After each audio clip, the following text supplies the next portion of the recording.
Friends and buddies, welcome to our new video.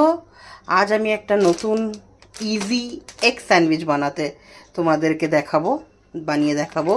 তো আমি এর জন্য নিয়েছি আটা ব্রেড, যেটা তুমি বলতে পারো ব্রিটানিয়ার আটা ব্রেড, ব্রাউন ব্রেড, দুটো বয়েলড এগ, তারপরে তোমার এই seasoning herbs, chilli flakes, black pepper, salt to taste, আর আমি এর মধ্যে একটু ধনেপাতার চাটনি, রসুন দিয়ে কাঁচা লঙ্কা দিয়ে ধনেপাতার চাটনি বানিয়েছি, মিওনিস অ্যান্ড আমুল বাটার।